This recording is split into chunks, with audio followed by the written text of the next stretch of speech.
When HOA President Margaret Stevens walks into Judge Judy's courtroom, she has no idea she's about to become the most humiliated person on daytime television. What happens next leaves the entire courtroom speechless and exposes a shocking secret that will destroy her life forever. This isn't just another Karen meltdown. This is the moment a neighborhood tyrant discovers that real power doesn't come from a clipboard and a bad attitude. Watch until the end, because Judge Judy's 7th response will send chills down your spine and prove why she's the most feared judge in America. Before we dive into this incredible case, tell me in the comments where you're watching from. I love seeing where my viewers are around the world. And don't forget to hit that subscribe button so you never miss more unbelievable cases like this one. Now sit back, relax, and enjoy the video. It started like any other Tuesday morning in Judge Judy's iconic courtroom. The familiar theme music echoed through the halls, cameras positioned perfectly to capture every moment of legal drama. Bailiff Byrd stood at attention, his arms crossed and his expression serious. The gallery filled with curious spectators, some clutching tissues already knowing they were about to witness something unforgettable. Papers shuffled, phones buzzed on silent, and the low murmur of whispered conversations created that electric atmosphere that only Judge Judy's courtroom could deliver. The plaintiff, a soft-spoken elderly man named Harold Martinez, sat nervously adjusting his tie, reviewing his notes one final time. He had no idea he was about to become a supporting character in the most explosive courtroom confrontation ever recorded.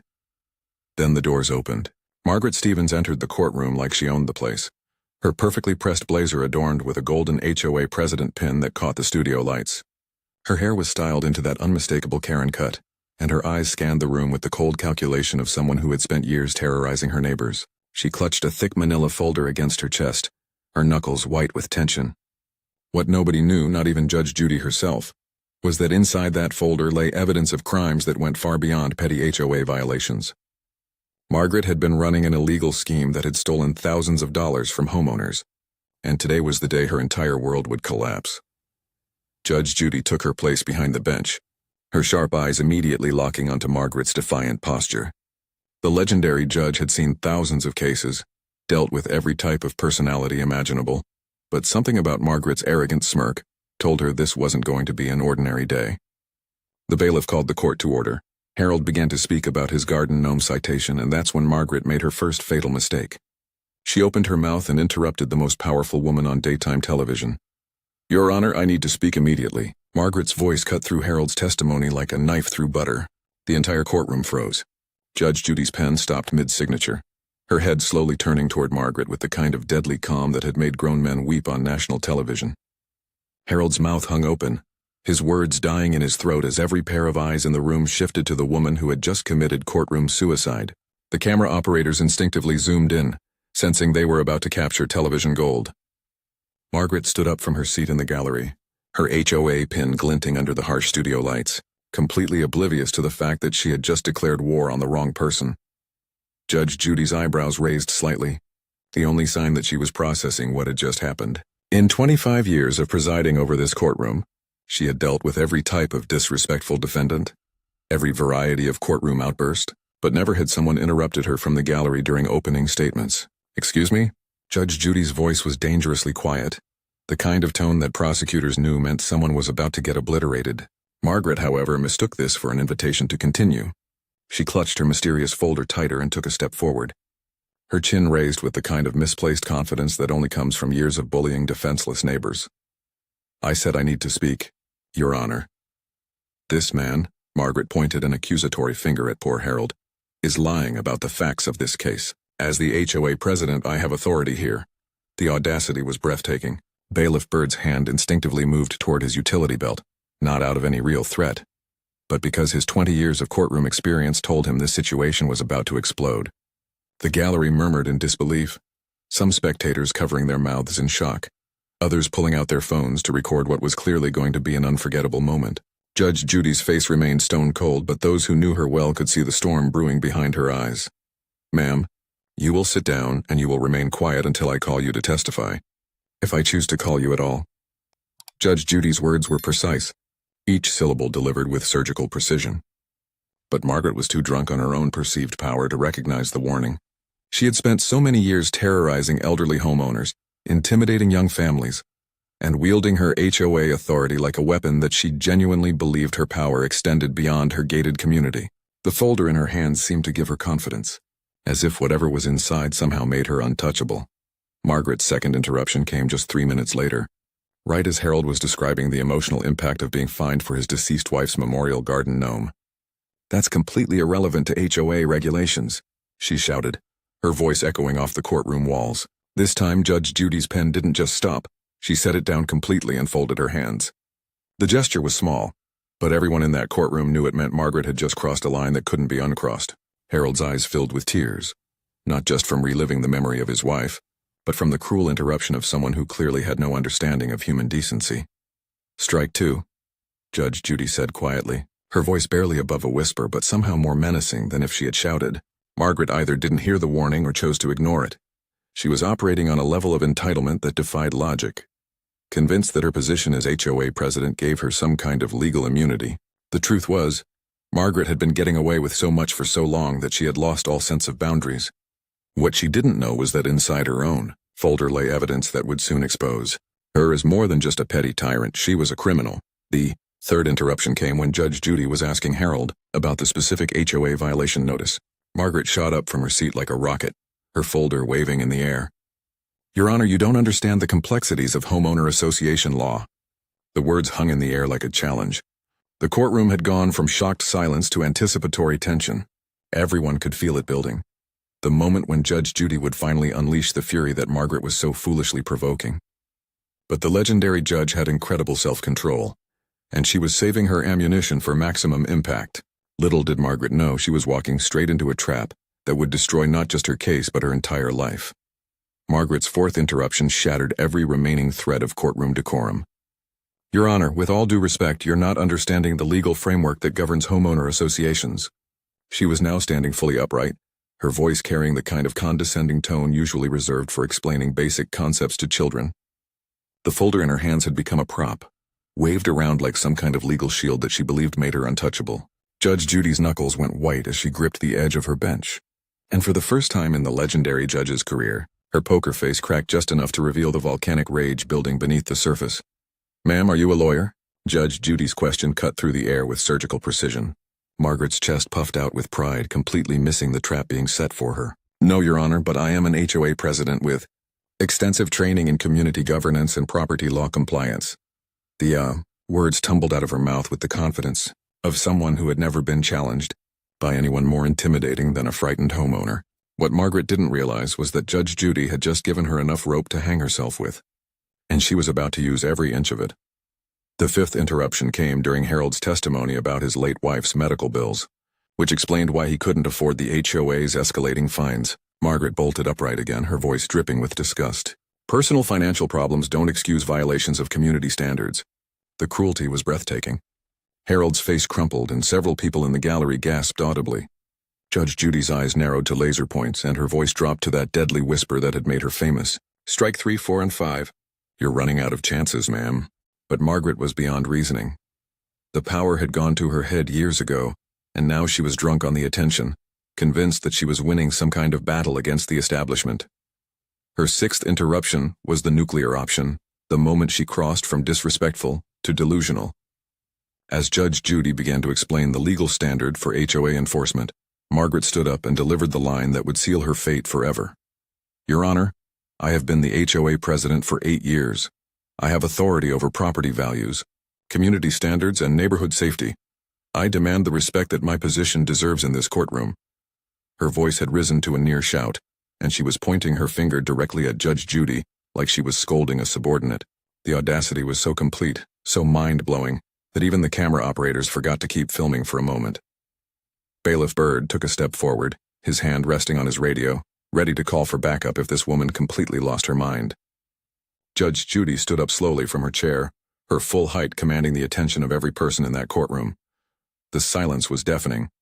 Margaret finally seemed to realize that something had shifted, that perhaps she had pushed too far, but it was already too late. The folder in her hands was trembling now, and the confident smirk had faded from her face. Judge Judy's eyes locked onto Margaret's with the intensity of a predator who had finally cornered her prey. The seventh response was coming, and everyone in that courtroom knew it was going to be legendary. Judge Judy's voice cut through the courtroom like a blade forged in pure authority. "Ma'am, since you seem so eager to educate this court about your qualifications, Let's examine exactly what kind of HOA president you really are. Margaret's confident smirk began to falter as Judge Judy reached for a stack of papers that had been sitting ominously on her desk throughout the entire proceeding. These weren't Harold's documents, these were something else entirely, something that made Margaret's mysterious folder suddenly seem insignificant. I have here 17 complaints filed against you personally with the State Housing Authority. 17. The color drained from Margaret's face like water from a broken dam. Her hands trembled as she clutched her folder tighter, the same folder that she had been waving around like a weapon just moments before. Judge Judy continued reading. From the official documents, her voice steady and merciless. Discriminatory enforcement of HOA rules. Targeted harassment of elderly residents. Illegal fee assessments. And my personal favorite, threatening to foreclose on a 92-year-old woman because her roses were 2 inches too tall. The gallery erupted in shocked murmurs, and Margaret's mouth opened and closed like a fish gasping for air. Your Honor, those complaints are baseless. I was protecting property values. Margaret's voice cracked with desperation, but Judge Judy wasn't finished. She held up another document, this one stamped with official seals that made Margaret's eyes widen in recognition.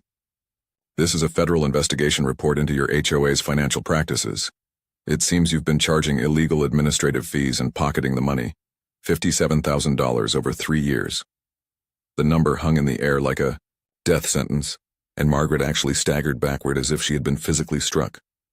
The courtroom had gone completely silent except for the sound of Margaret's labored breathing. Harold sat in stunned amazement, finally understanding that his garden gnome case had uncovered something far bigger than anyone had imagined.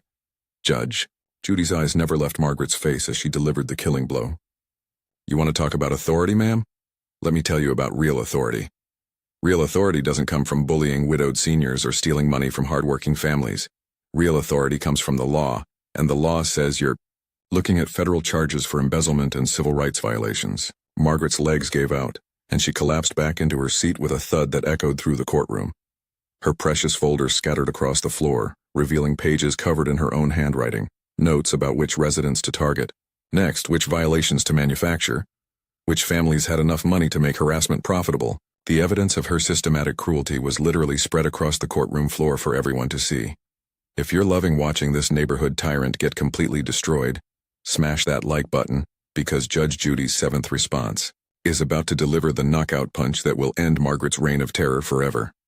Margaret Stevens made one final desperate attempt to salvage her crumbling world. Rising from her seat like a phoenix trying to emerge from its own ashes, she opened her mouth for the 7th and final time. Your Honor, you don't understand.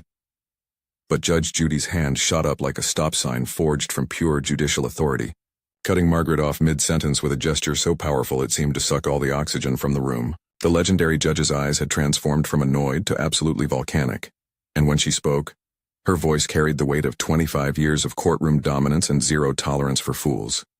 Ma'am. Judge Judy's voice started quietly, almost conversationally, which somehow made it infinitely more terrifying than if she had shouted. The entire courtroom leaned forward as one, sensing they were about to witness something that would be replayed on social media for decades.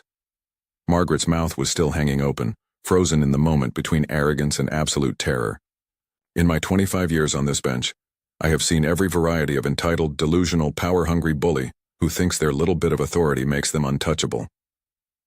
Judge Judy paused, letting the words sink in like poison into Margaret's consciousness. The silence stretched for what felt like an eternity. Camera operators adjusted their angles, knowing they were capturing television history. Bailiff Byrd stood at attention, his face showing the kind of respect that comes from watching a master craftsman at work. Harold had tears in his eyes, finally seeing justice for not just himself but for every neighbor Margaret had terrorized over the years.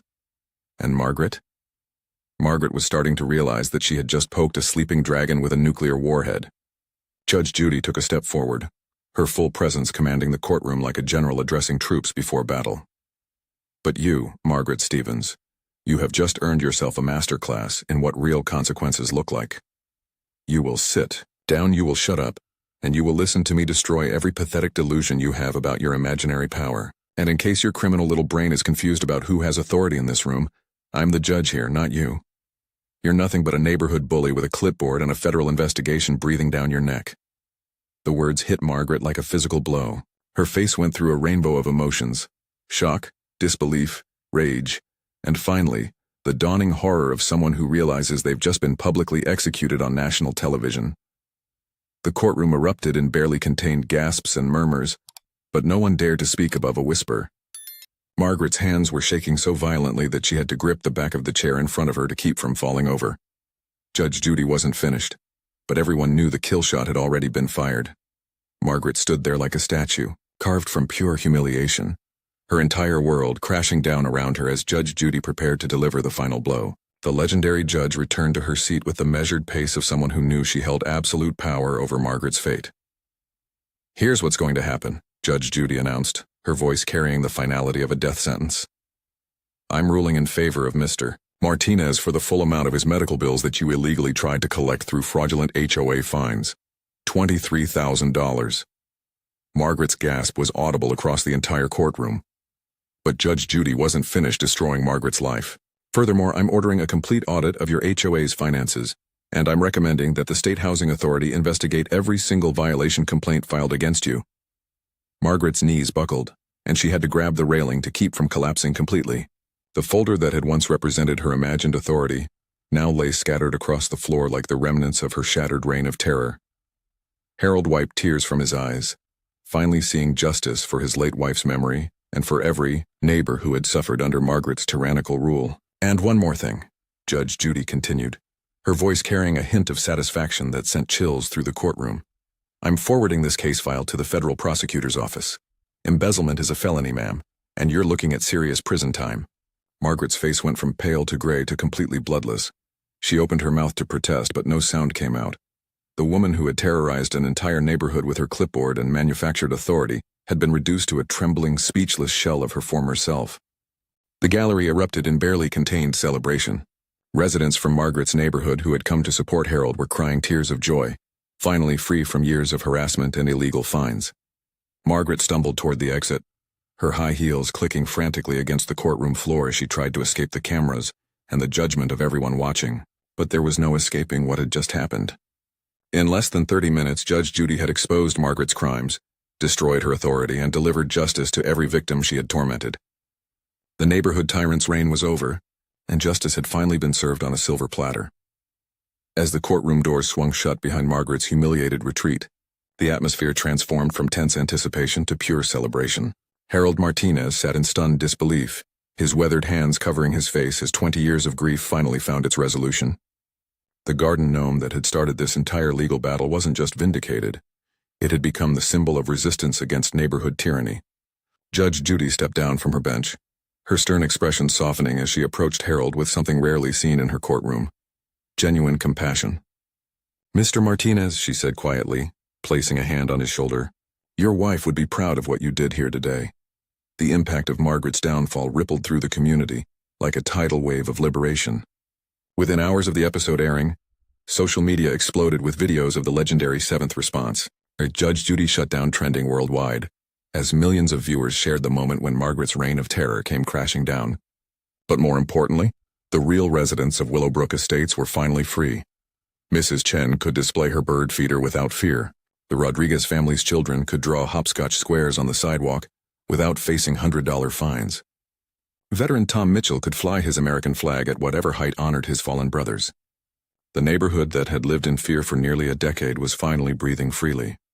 Margaret's empty HOA office became a symbol of liberation. The intimidating desk where she had crafted her harassment campaigns now sat vacant, her nameplate removed, her filing cabinet seized by federal investigators. The new interim president, a soft-spoken retired teacher named Eleanor Webb, had already announced the elimination of all illegal fees and the establishment of a community garden, right where Margaret had once banned decorative gnomes.